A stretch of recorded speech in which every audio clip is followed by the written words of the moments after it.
there at the Lee Funeral Home. Patrick, over to you.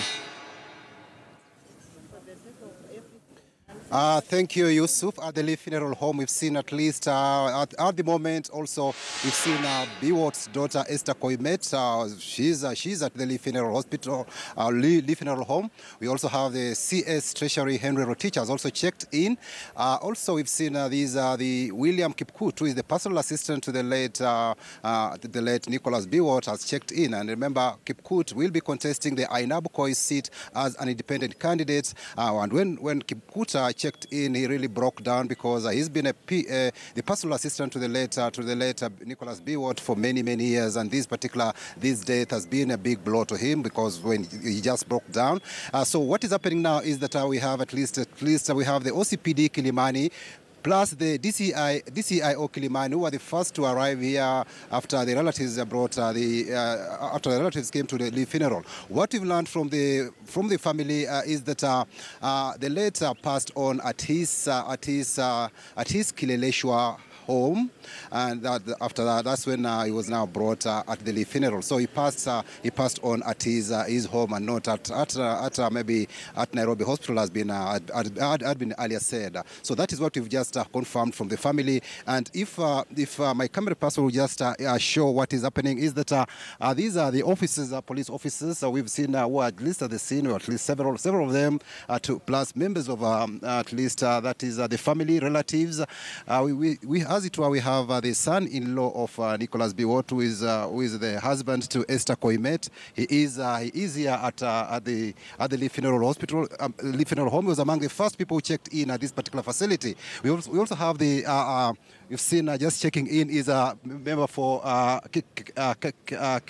Kapsaret, Sudi, the MP for Kapsaret, is just checking in now to also condole with the family. And this is the activities here are now getting heightened after this particular message came on board that the late MP for former MP for KO South, Nicholas Biwott, had passed on. So it is something that we're still waiting to see as family and relatives, family and friends trickle in at the Lee Funeral Home to condole with the family. So far, we also said, we indicated that the Speaker of the Nairobi City County Assembly, Alex Magelo, checked in a few minutes ago after word went round that the body of the late had been transferred at this particular facility. So they're still doing the finer details to see how the body will be preserved at this facility, and later on then the family will have a session to brief us on really what transpired, because at the moment, as I did indicate earlier, the family has told us that they want to finish with the administrative matters first before they'll brief the media. It's only then that we'll be able to know really what transpired and whether how long maybe the former powerful minister has been ailing, and also maybe what could have maybe led to his death, that one we might get after the post-mortem is done by the doctors at the facility. So it's something that is a heightened activity that is just ongoing here. Amimo, perhaps, earlier... We'll try to see whether there is, we can get, probably I'll try to see whether we can get someone to talk to with regard to this particular matter. But as it were, this is how things are standing at Lee Funeral Home.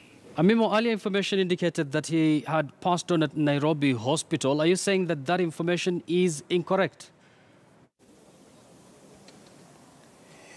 According to the family, what we've heard is that he passed at his home at around midday. That's when he passed on. So probably after that, he might have been taken to the hospital for confirmation. But the family says that he passed on at his Kileleshwa home. So that is the info. That is what we know at the moment. Yusuf? Amimo, one final question. We're still receiving very scant information as to what exactly caused his death. And as we were talking to some of his family members there, have they managed to tell you what exactly was ailing from?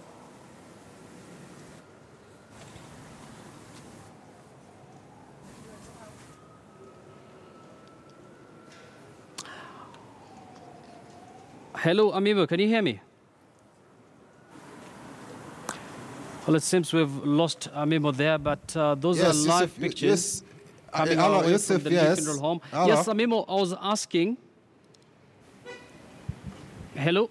Yes. Yes, I was asking, we've... Hello, Yusuf, I can get you. Yeah, we're still getting scant information on what exactly caused his death. I'm sure you've been in touch with some of his family members there at the Lee Funeral Home. Have they perhaps disclosed to you what he was ailing from?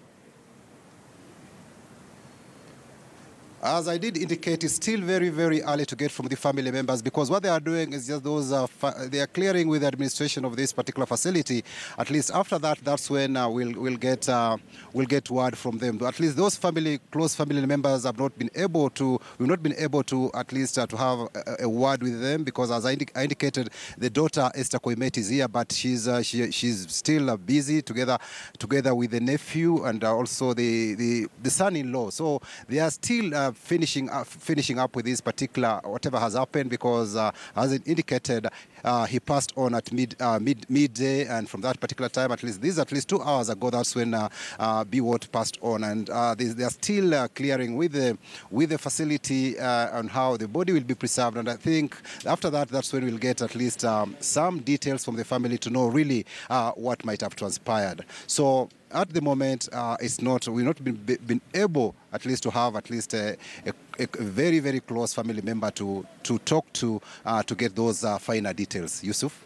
Many thanks, Amim. Of course, we're going to come back to you once more whenever you get any kind of an update from the Lee Funeral Home. That is where the body of the late Nicholas Biwott has been moved to. This after he was pronounced dead at the Nairobi hospital. Amimo is telling us that some of his family members are saying that maybe he had already lost his life while at his Kileleshwa home. What is ailing from, or what he was ailing from, is something that we still don't know exactly. But Amimo will be there making sure that he establishes contact with some of the doctors and family and friends who are very close to the late Biwott there, and establish that for us. For now, in studio also, I'm together with our Foreign Affairs editor, Lilian Odera,